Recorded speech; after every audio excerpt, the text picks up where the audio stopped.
जय हिंद प्यारे साथियों, आप सभी का स्वागत है एक बार फिर से study 24 with Vivek YouTube channel पे। दोस्तों, आज हम पढ़ाएंगे आप लोगों को साइंस का बहुत ही इम्पॉर्टेंट चैप्टर रासायनिक अभिक्रिया, जो कि 10th क्लास के लिए बहुत ही इम्पॉर्टेंट चैप्टर है। चैप्टर नंबर 1 है केमिस्ट्री के लिए रासायनिक अभिक्रिया और रासायनिक समीकरण। तो इसी के बारे में डिस्कस करने वाले हैं आज के वीडियो में। तो दोस्तों, देरी न करते हुए स्टार्ट करेंगे आज की क्लास। और आप लोग इससे पहले चैनल पर नए हैं तो सब्सक्राइब कर दें, बेल आइकन प्रेस कर लें, जिससे आपको हमारे वीडियो की नोटिफिकेशन मिलती रहे। तो चैप्टर नंबर 1 है रासायनिक अभिक्रिया। तो रासायनिक अभिक्रिया होता क्या है कि ऐसे परिवर्तन जिनमें नए गुण वाले पदार्थों का निर्माण होता है उसे क्या कहते हैं? रासायनिक अभिक्रिया कहते हैं। या कह सकते हैं कि जब दो या दो से अधिक पदार्थ आपस में क्रिया करके नए पदार्थ बनाते हैं तो उसको क्या कहते हैं? रासायनिक अभिक्रिया कहते हैं। उदाहरण जैसे कि भोजन का पचना, सांस लेना, लोहे पर जंग लगना, मैग्नीशियम, फीते का जलना, दही का बनना आदि क्या है? रासायनिक अभिक्रिया के ही एग्जाम्पल्स हैं। तो रासायनिक अभिक्रिया की दोस्तों पहचान कैसे करेंगे कि किसी भी पदार्थ में रासायनिक अभिक्रिया हुई है तो कैसे पता चलता है? तो कुछ कारक हैं, इन्हीं कारकों के माध्यम से हम पता करेंगे कि किसी भी सब्सटेंस में रासायनिक अभिक्रिया हुई है या नहीं हुई है। जैसे कि उस पदार्थ की स्थिति में क्या हो जाएगा? परिवर्तन हो जाएगा, पदार्थ का रंग बदल जाएगा, गर्मी का विकास होगा, गर्मी का अवशोषण होगा और गैस का विकास होगा। ये सभी कारक हैं जिनके द्वारा हम पता करेंगे कि किसी भी पदार्थ में रासायनिक अभिक्रिया हुई है अन्यथा नहीं हुई है। अब रासायनिक अभिक्रिया में दो महत्वपूर्ण भाग होते हैं, एक अभिकारक और दूसरा क्या होता है? उत्पाद होता है। तो अभिकारक ऐसे पदार्थ जो किसी रासायनिक अभिक्रिया में हिस्सा लेते हैं उन्हें क्या अभिकारक कहते हैं। और रासायनिक अभिक्रिया के फलस्वरूप जिन नए तत्वों या पदार्थों का निर्माण होता है उसको क्या कहते हैं? उत्पाद कहते हैं। ठीक है दोस्तों, तो किसे कहते हैं अभिकारक? जैसे कि एग्जाम्पल है H+O2, तो इससे क्या बनेगा? H2O। अब इस अभिक्रिया में H और O2 क्या हैं? इस रासायनिक अभिक्रिया में भाग ले रहे हैं तो इसको क्या कहेंगे? अभिकारक कहेंगे। और रासायनिक अभिक्रिया के बाद में बना है हमारा H2O यानी वाटर, तो इसको क्या कहेंगे? उत्पाद कहेंगे। तो इट मीन्स कि अभिकारक ऐसे सब्सटेंस हैं जो किसी रासायनिक अभिक्रिया में हिस्सा लेते हैं और रासायनिक अभिक्रिया के फलस्वरूप जो नए पदार्थ बनते हैं, जैसे इस रिएक्शन में H2O बना है तो इसको उत्पाद कहेंगे। अब नेक्स्ट बात करेंगे कि रासायनिक समीकरण क्या होता है। अभी तक हमने देखा कि रासायनिक अभिक्रिया क्या होता है, अभिकारक क्या होते हैं, उत्पाद क्या होते हैं। अब डिस्कस करेंगे कि रासायनिक समीकरण क्या होती है। तो किसी भी रासायनिक अभिक्रिया का उसमें भाग लेने वाले पदार्थों के प्रतीकों तथा सूत्रों के माध्यम से संक्षिप्त प्रदर्शन रासायनिक समीकरण कहलाता है। जैसे दोस्तों, मान लो मैंने कहा कि हाइड्रोजन और ऑक्सीजन मिलकर के क्या बनाते हैं? वाटर बनाते हैं। हाइड्रोजन और ऑक्सीजन मिलके क्या बनाते हैं? H2O का निर्माण करते हैं। तो देखो इनका नाम क्या है? हाइड्रोजन और ऑक्सीजन मिला क्या? जल बना यानी वाटर बना। लेकिन हमने इस रासायनिक अभिक्रिया के फलस्वरूप मैंने इन तत्वों के या पदार्थों के नाम नहीं दिए, इनकी जगह पे इनके क्या प्रतीक यूज किया। क्या यूज किया? इनके प्रतीकों का हमने यूज किया। तो इन्हीं के प्रतीकों को यूज करना क्या कहलाता है? रासायनिक समीकरण कहलाता है। अब रासायनिक अभिक्रिया रासायनिक समीकरण के द्वारा निरूपित की जाती है। जैसे रासायनिक अभिक्रिया हुई है तो उनमें पदार्थों का नाम न लिख करके उनकी जगह पे उनका सिंबल यूज करना रासायनिक समीकरण कहलाता है। और रासायनिक अभिक्रिया जो है वो हमेशा रासायनिक समीकरण के रूप में निरूपित की जाती है। रासायनिक समीकरणों में तत्वों के प्रतीकों या अभिकारक और उत्पादों के रासायनिक सूत्र उनकी भौतिक अवस्था के साथ में लिखे जाते हैं। किसमें? रासायनिक समीकरण में। अब रासायनिक अभिक्रिया में आवश्यक परिस्थितियां हैं, जैसे ताप है, दाब है, उत्प्रेरक आदि को तीर के निशान के ऊपर या नीचे दर्शाया जाता है। अब दोस्तों देखेंगे कि संतुलित रासायनिक समीकरण, कोई भी रासायनिक समीकरण लिखी है तो कैसे उसे बैलेंस करना है या वह अनबैलेंस है, इसके बारे में डिस्कस करेंगे। ऐसे रासायनिक समीकरण जिसके दोनों पक्षों यानी दाहिनी तरफ left hand and right hand की दोनों साइड में प्रत्येक तत्व के परमाणुओं की संख्या बराबर होती है, ऐसी अभिक्रिया को क्या कहते हैं? संतुलित रासायनिक समीकरण कहते हैं। यानी इस प्रकार के समीकरण को संतुलित रासायनिक समीकरण कहते हैं। अब मान लीजिए जैसे कोई रासायनिक समीकरण लिखी है और वह संतुलित नहीं है तो उसको क्या कहते हैं? उसको कहते हैं कंकाली रासायनिक समीकरण। क्या कहते हैं? कंकाली इम्पॉर्टेंट क्वेश्चन है, हाई स्कूल में 1 नंबर का क्वेश्चन ये बन सकता है शॉर्ट आंसर में कि कंकाली रासायनिक समीकरण किसे कहते हैं, तो आप लोग बताएंगे। अनबैलेंस जो रासायनिक समीकरण है, केमिकल रिएक्शन है, वो क्या कहलाती है? कंकाली केमिकल रिएक्शन कहलाती है। संतुलित रासायनिक समीकरण का महत्व क्या है? द्रव्यमान संरक्षण का नियम, कि किसी भी रासायनिक अभिक्रिया में द्रव्यमान का तो ना तो निर्माण होता है और ना ही विनाश होता है। रासायनिक अभिक्रिया के पहले अभिकारक एवं पश्चात उत्पाद प्रत्येक तत्व के परमाणुओं की संख्या क्या होनी चाहिए? समान होनी चाहिए। अब देखेंगे कि किसी भी रासायनिक समीकरण को यानी केमिकल रिएक्शन को बैलेंस करने की विधि। तो नंबर 1 है रासायनिक समीकरणों को चरणबद्ध संतुलित करना, हिट एंड ट्रायल विधि। कौन सी विधि? हिट एंड ट्रायल विधि। जैसे दोस्तों रासायनिक समीकरण है Fe प्लस H2O, तो इससे क्या बना है? Fe2.O3 plus H2। तो संतुलित करते समय इसमें देखना है, एक बॉक्स बनाना है और बॉक्स के अंदर समझना है दोस्तों कैसे संतुलित करेंगे। जैसे कि देखेंगे अभिकारकों में परमाणुओं की संख्या लिख लेंगे लेफ्ट हैंड साइड और राइट हैंड साइड लिख लेंगे उत्पादों में परमाणुओं की संख्या। लिखने के बाद चरण नंबर 3 करेंगे कि सबसे अधिक परमाणु वाले तत्वों को अभिकारक या उत्पाद की साइड अनुचित गुणांक लगाकर संतुलित करिए। फिर चरण नंबर 4 दोस्तों है इसमें कि सभी तत्वों के परमाणुओं को चरण 3 की भांति भी संतुलित कीजिए। क्लियर दोस्तों। नेक्स्ट दोस्तों चरण नंबर 5 देखेंगे कि अभिकारकों एवं उत्पादकों की भौतिक अवस्था लिखना। ये ठोस है दोस्तों, ठोस के क्या लिखेंगे? सॉलिड S बनाएंगे, द्रव के लिए L बनाएंगे, लिक्विड और गैस के लिए G बनाएंगे और जलीय विलयन के लिए AQ बनाएंगे। यानी ये क्या हैं? सभी अभिकारकों एवं उत्पादकों की भौतिक अवस्थाएँ हैं। और दोस्तों चरण नंबर 6 क्या करेंगे कि कुछ आवश्यक परिस्थितियां जैसे ताप, दाब तथा उत्प्रेरक आदि को तीर के निशान से ऊपर ऐसे एरो के निशान से दर्शाते हैं।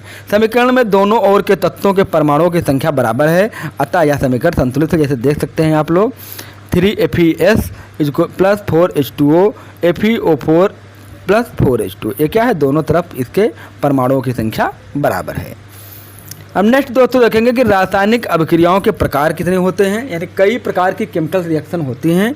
तो फर्स्ट है संयोजन अभिक्रिया। संयोजन मीन्स जुड़ना, तो इसी से आप याद रख सकते हैं कि संयोजन अभिक्रिया होती क्या है। तो जैसे कि पता है कि संयोजन में जुड़ना होता है, तो वह रासायनिक अभिक्रिया जिसमें 2 या 2 से अधिक पदार्थ, तत्व या उनके यौगिक संयोग करके एकल उत्पाद का निर्माण करते हैं। किसका? सिंगल उत्पाद का निर्माण करते हैं, वह अभिक्रिया संयोजन अभिक्रिया कहलाती है। और ध्यान देना है कि इस अभिक्रिया में कोई सह उत्पाद बिल्कुल नहीं बनता है, केवल ओनली 1 प्रोडक्ट बनेगा, 1 उत्पाद बनेगा। जैसे एग्जाम्पल देखेंगे कोयले का दहन C+O2, ऑक्सीजन की उपस्थिति में जलेगा कोयला तो क्या बनेगा? CO2। ये रासायनिक अभिक्रिया क्या है? संयोजन रासायनिक अभिक्रिया है।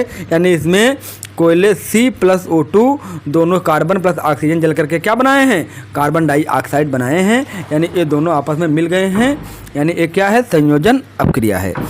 नंबर 2 देखेंगे जल का निर्माण। जैसे H2 प्लस O2, तो इससे क्या बना? 2H2O। ये भी दोस्तों क्या है? एक प्रकार की संयोजन अभिक्रिया है। बिना बुझा हुआ चूना जैसे COO प्लस HO, तो इससे क्या बना? CaOH इक्विलिब्रियम, यानी बुझा हुआ चूना बना है। आई बात दोस्तों समझ में? क्या होती है संयोजन अभिक्रिया? इट मीन्स ऐसी रासायनिक अभिक्रिया जिसमें 2 या 2 से अधिक पदार्थों, तत्वों के यौगिक मिलकर के एकल उत्पाद का निर्माण करें, वो क्या है? संयोजन रासायनिक अभिक्रिया है। नेक्स्ट दोस्तों बढ़ेंगे ऊष्माक्षेपी रासायनिक अभिक्रिया। ऊष्माक्षेपी रासायनिक अभिक्रिया ये ऐसी रासायनिक अभिक्रिया जिसमें कोई रासायनिक अभिक्रिया भी हो जा रही है और उसके साथ में कुछ ऊष्मा भी मिल रही है, यानी ऊष्मा का उत्सर्जन भी हो रहा है। तो ऐसी अभिक्रिया को ऊष्माक्षेपी रासायनिक अभिक्रिया कहते हैं। एग्जाम्पल प्राकृतिक गैस का दहन जैसे CH4 प्लस O2, ठीक है, तो इससे क्या बनेगा? CO2 दोस्तों प्लस 2H2O प्लस साथ में क्या बन जाएगी? कुछ ऊष्मा भी मिल जाएगी। आप लोग रिएक्शन में देख सकते हैं। स्वतंत्र एक ऊष्माक्षेपी अभिक्रिया है C6H12O6 प्लस O2, तो इससे क्या बनेगा? 6CO2 plus 6H2O। नेक्स्ट दोस्तों देखेंगे वियोजन यानी अपघटन अभिक्रियाएं। देखो दोस्तों संयोजन मीन्स क्या था? जुड़ना, और वियोजन मीन्स क्या होता है? टूटना। यानी ऐसी रासायनिक अभिक्रिया जिसमें एकल अभिकारक टूट करके दो या दो से अधिक उत्पाद का निर्माण कर दे, ऐसी रासायनिक अपक्रिया क्या कहलाती है? वियोजन अपक्रिया कहलाती है। जैसे कि कोई एकल क्या है? अभिकारक है। इस अभिक्रिया में एकल अभिकारक है, वह टूट करके कई उत्पाद में बदल जाए, ऐसी अपक्रिया को कहेंगे वियोजन अपक्रिया। बेसिकली दोस्तों वियोजन अपक्रियाएं 3 प्रकार की होती हैं। ऊष्मीय वियोजन, यानी इस अपक्रिया में किसी भी पदार्थ को कोई पदार्थ टूटता है, यानी कोई भी पदार्थ के अभिकारक टूटते हैं कई सारे उत्पाद में, किसके द्वारा? लेकिन ऊष्मा के द्वारा, ऊष्मा प्रवाहित करके, इसे कहते हैं ऊष्मीय वियोजन। नंबर दोस्तों 2 है विद्युत वियोजन, यानी विद्युत धारा प्रवाहित करके होने वाला वियोजन क्या कहलाता है? विद्युत वियोजन। और प्रकाशीय वियोजन, सूर्य की प्रकाश की उपस्थिति में होने वाला वियोजन दोस्तों कहलाता है प्रकाशीय वियोजन। नेक्स्ट बढ़ेंगे नंबर 3 विस्थापन अपक्रिया। तो इन अभिक्रियाओं में अधिक क्रियाशील तत्व कम क्रियाशील वाले तत्व के यौगिक को विस्थापित कर देता है। इट मीन जैसे कोई कम क्रियाशील वाला तत्व है तो उसकी जगह पर के जो अधिक क्रियाशील वाला तत्व है वह क्या कर देगा? उसको विस्थापित कर देगा। ठीक है, ये तो कोई कमज़ोर है या और एक ताकतवर आदमी है तो क्या करेगा? कमज़ोर वाले को हटा करके उसका स्थान और ताकतवर वाला आदमी ले लेता है। क्या है? विस्थापन अपक्रिया है। इसका एग्जाम्पल समझेंगे। एग्जाम्पल देखेंगे कि लोहे की कील पर भूरे रंग की कापर की परत जमना, Fe+CuSO4, तो इससे क्या बन गया? FeSO4+Cu, यानी Cu की जगह पे यहाँ पे Fu ले रहा है। ये क्या है? विस्थापन अपक्रिया है। लोहे की कील पर भूरे रंग की कापर की परत जम गई, CuSO4 के नीले विलय का रंग हरा FeSO4 के निर्माण के कारण हो गया। जिंक कापर से अधिक क्रियाशील तत्व है, इसलिए वह जाकर के उसका स्थान ले लेता है। एग्जाम्पल देख पा रहे होंगे Zn+CuSO4, यानी ZnSO4+Cu। दोस्तों 1 शॉर्ट वीडियो है, एक वीडियो में एक चैप्टर कवर होने वाला है। अब देखेंगे दोस्तों द्विविस्थापन अपक्रिया। तो इसमें क्या होता है कि इस अपक्रिया में अभिकारकों का निर्माण यानी उत्पादकों का निर्माण दो यौगिक के बीच आयनों के आदान प्रदान से होता है। यानी दो यौगिक हैं उनके बीच आयनों के आदान प्रदान से जो विस्थापन होता है इसको द्विविस्थापन अपक्रिया कहते हैं। बेरियम सल्फेट के सफ़ेद अविलेय अवक्षेपण का निर्माण होता है, इसलिए इस अपक्रिया को अवक्षेपण अपक्रिया भी कहते हैं, यानी द्विविस्थापन अपक्रिया को अवक्षेपण अपक्रिया भी कहते हैं। नेक्स्ट देखेंगे उपचयन और अपचयन अपक्रियाएं। तो उपचयन क्या होता है? किसी पदार्थ में ऑक्सीजन की वृद्धि अथवा हाइड्रोजन का ह्रास होता है अथवा दोनों हो तो इसे उपचयन कहते हैं। जैसे C+O2 तो क्या बन गया? CO2। अपचयन क्या है कि किसी पदार्थ में ऑक्सीजन का ह्रास हो और हाइड्रोजन की, यानी उपचयन का अपोजिट है क्या? अपचयन।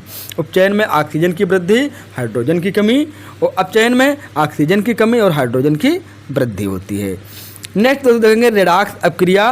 तो जिस अपक्रिया में एक साथ उपचयन और अपचयन क्या दोनों एक साथ हो जाएं, यानी कोई भी रासायनिक है अपक्रिया है, कोई भी केमिकल रिएक्शन है तो उसमें उपचयन और अपचयन दोनों एक साथ हो जाएं, ऐसी अपक्रिया को रेडॉक्स अपक्रिया कहते हैं। इंपॉर्टेंट क्वेश्चन दोस्तों है, नोट कर लीजिएगा। दैनिक जीवन में उपचयन अपक्रियाओं का प्रभाव। तो संक्षारण दोस्तों क्या होता है कि जब कोई धातु ऑक्सीजन, आर्द्रता, अम्ल आदि के संपर्क में आती है जिससे धातु की ऊपरी परत कमज़ोर हो जाती है और वह संक्षरित हो जाती है, इसे संक्षारण कहते हैं। ये तो लोहे की वस्तुओं पे जंग लगना, चांदी पे काली परत और तांबे के ऊपर हरी परत चढ़ना, ये सब क्या है? संक्षारण का उदाहरण है। लोहा बाहर डाल दो बरसात में या ऐसे भी डाल दो तो उस पर वाष्प पड़ेगी, या बारिश होगी तो पानी पड़ेगा, फिर धूप पड़ेगी, धीरे धीरे क्या हो जाएगा? वो उस पर जंग लग जाएगी। तो लोहे पे जंग लगना क्या है? संक्षारण का एग्जाम्पल है। फिर चांदी देखते होंगे आप लोग, नई चांदी लाते हैं तो बढ़िया वाइट होती है, सफ़ेद होती है, फिर कुछ दिन यूज करते करते वह काली हो जाती है, तो चांदी पे काली परत चढ़ जाना वो क्या है? संक्षारण का नियम है। अब संक्षारण से बचने के उपाय क्या हैं? यथार्थ लेपन, विद्युत लेपन और पेंट के कारण धातुओं को संक्षारण से बचाया जा सकता है। जैसे आप देखते होंगे घरों में विंडो होती हैं या लोहे के दरवाजे भी होते हैं, देखो उसको पेंट कर देते हैं तो पेंट करने से क्या है? वह संक्षरित बहुत कम होती है, यानी किसी भी मेटल पे पेंट करके उसकी संक्षारण की जो पॉसिबिलिटी उसको कम किया जा सकता है, यानी रोका जा सकता है। नेक्स्ट है दोस्तों विक्रगंधिका। तो विक्रगंधिका दोस्तों क्या होता है? वसायुक्त और तेलीय खाद्य सामग्री वायु के संपर्क आने पर क्या हो जाते हैं, उपबंधित हो जाते हैं, जिसके कारण उनके स्वाद और गंध में क्या परिवर्तन हो जाता है, इसे विक्रगंधिका कहते हैं। कोई वसा वाली चीज़ है उसको वायु के साथ में छोड़ दो तो क्या होगा, कुछ धीरे धीरे टाइम के बाद उस पर स्मेल आने लगेगी और उसका टेस्ट भी बदल जाएगा। और इट मीन्स एग्जाम्पल किसका है, यह एग्जाम्पल विक्रगंधिका का है।